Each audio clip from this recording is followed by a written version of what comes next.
আমার হাতে রান্না করা এই তরকারির একবার চেহারাটা দেখেন। এটা যে এত মজা হয়, এটা রান্নার সঠিক পদ্ধতি অনেকেই জানে না।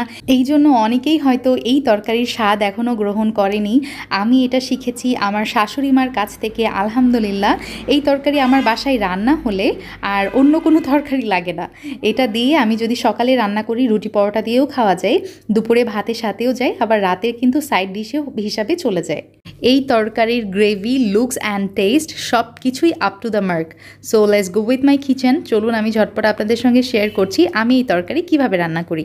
মুরগির গিলা কলিজা নিয়েছি, তার সাথে আমি পা নিয়েছি এবং এখানে আছে হচ্ছে মুরগির গলার অংশ। তো সব কিছু আমি যেটা করেছি একদম ছোট ছোট করে কেটে নিয়েছি, দেখতে পাচ্ছেন। এই কলিজাগুলো দেখতে পাচ্ছেন একদম ছোট। আপনাদের ভাইয়া এই কলিজাগুলো ছোট ছোট পছন্দ করে, এই জন্য আমি ছোট ছোট এভাবে করে কেটে নিয়েছি। গলার অংশগুলো একদম ছোট ছোট থাকবে, আর হাতের পাখনার অংশগুলোও ছোট থাকবে। আর পাটা দেখতে পাচ্ছেন আমি কিভাবে কেটে নিয়েছি। মুরগির পায়ের ওপরের যে চামড়া থাকে সেটা ছিলে ফেলে দিয়েছি, পায়ের ভিতরের মজ্জা এবং হাড্ডিটা নিয়ে নিয়েছি। মুরগির চামড়ার সাথে যেই চর্বিটা থাকে সেটাও আমি রেখে দিয়েছি, এই তরকারিতে আমি ব্যবহার করব। তো দেখতে পাচ্ছেন সব কিছু অংশ আমি ছোট ছোট পিসেস করে কেটে নিয়েছি। আর এখন এই যে আমি কলিজা এখানে আলাদা করেছি, এই কলিজাটা খুব ভালোভাবে পরিষ্কার পানিতে আমি কয়েকবার ধুয়ে নিয়েছি। এখন একটা পাতিলে বলক ওঠা পানিতে আমি এই কলিজাটা সিদ্ধ করে দিব। তাহলে যেটা হবে, এই কলিজার মধ্যে যে গাদগুলা থাকে সেটা বেরিয়ে যাবে, আর লেবুর কারণে ব্যাড স্মেল থাকবে না, আর আমার তরকারির কালারটাও কিন্তু অসম্ভব সুন্দর আসবে। 2 থেকে 3টা বলক ওঠা পর্যন্ত আমি কলিজাটা জাল করে নিব, তারপর চুলা থেকে নামিয়ে নিয়েছি। এখন পরিষ্কার পানিতে কয়েকবার আমি ধুয়ে নিয়েছি, দেখতে পাচ্ছেন আমার কলিজা সিদ্ধ কিন্তু হয়ে গেছে।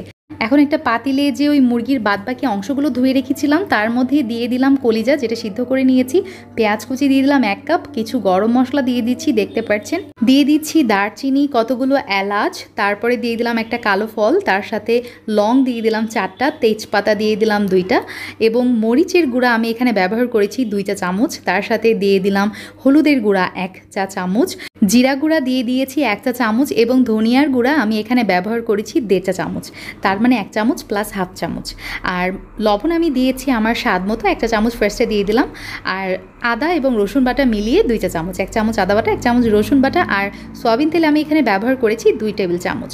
এখন সব কিছু একসাথে হাতের সাহায্যে আমি খুব ভালোভাবে মেখে নিচ্ছি, দেখতে পাচ্ছেন। আমার শাশুড়ি মা বলে হাতের সাহায্যে তরকারি মেখে রান্না করলে নাকি টেস্ট আরও বেড়ে যায়। তো মেখে নেওয়ার পরে আমি 1.5 কাপ পানি দিয়ে চুলাতে বসিয়ে দিয়েছি, খুব সুন্দরভাবে বলক উঠেছে, দেখতে পাচ্ছেন।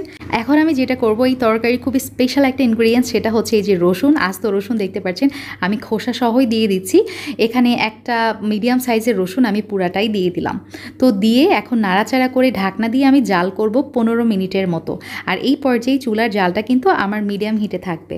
আচ্ছা, এখানে আরেকটা কথা বলে রাখি আমার ভিউয়ার্সের জন্য, সেটা হচ্ছে এখানে আমি খোসাসহ রসুন ব্যবহার করেছি, কারণ তরকারি রান্না হতে হতে রসুনগুলো যেন না গলে যায়। আর গরম ভাতের সাথে এই তরকারি এবং রসুন মেখে নিয়ে খেতে যে কী মজা লাগে, ইটস লাইক হ্যাভেনলি টেস্ট। আপনারা এই স্টেপটা ফলো করতে পারেন।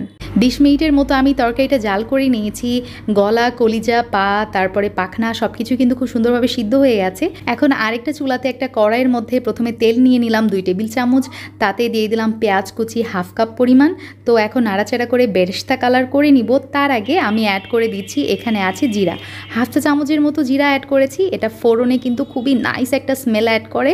আর এখানে দিয়ে দিলাম হচ্ছে শুকনা লাল মরিচ, এটাও কিন্তু খুব দারুণ একটা ফ্লেভার দেয়। তো আমি খুব ভালোভাবে ভেজে নিব।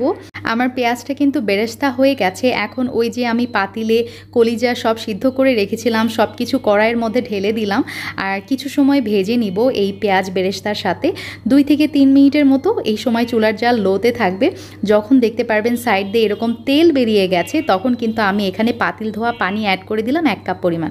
এখন যেটা করব, জাল করে করে তরকারি পানি শুকিয়ে নিব। অ্যাট দ্য সেম টাইম আমার তরকারিও কিন্তু খুব ভালোভাবে কষানো হবে। আমার কাছে একটু লবণ কম মনে হয়েছিল, তো আমি লাস্টে আবারও আমার টেস্ট বুঝে লবণ অ্যাড করে দিলাম। আপনারাও সেম কাজটাই করবেন। আর তারপরে এই যে দেখতে পাচ্ছেন আমি কষিয়ে নিচ্ছি তরকারিটা। আর যখন দেখতে পারবেন যে এই যে তরকারির সাইড দিয়ে তেল বেরিয়ে গেছে, তখন আমি যেটা করব, আবারও গরম পানি, লাস্টে আমি যেটা করেছি, আমি কিন্তু এখানে গরম পানি অ্যাড করেছি 1 কাপ। এটাই কিন্তু আমার তরকারির গ্রেভি হবে। তরকারিতে সুন্দরভাবে বলক চলে আসলে কয়েকটা কাঁচামরিচ অ্যাড করে দিচ্ছি জাস্ট ফর ফ্লেভার। আর জিরা গুঁড়া আমি এখানে দিয়ে দিব, এটা ভাজা জিরার গুঁড়া এখানে দিয়েছি 1 চা চামচ। তো এখন ঢাকনা দিয়ে আমি যেটা করব, চুলার একদম লো আছে, এটাকে আমি দমে রাখবো 10 মিনিট।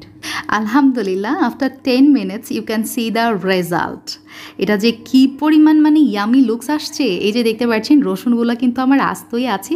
আর এটার গ্রেভি দেখে মানে যে কেউ এটার প্রেমে পড়বে। এটা না আমার কাছে খেতে নেহারির মতো টেস্ট লাগছিল, এতটাই মজা হয়েছিল। গরম ভাতের সাথে এটা মানে অমৃত। সঠিক পদ্ধতিতে যদি রান্না না করা হয়, শাক তো দূরের থাক, মাছ মাংস তো খেতে ভালো লাগবে না।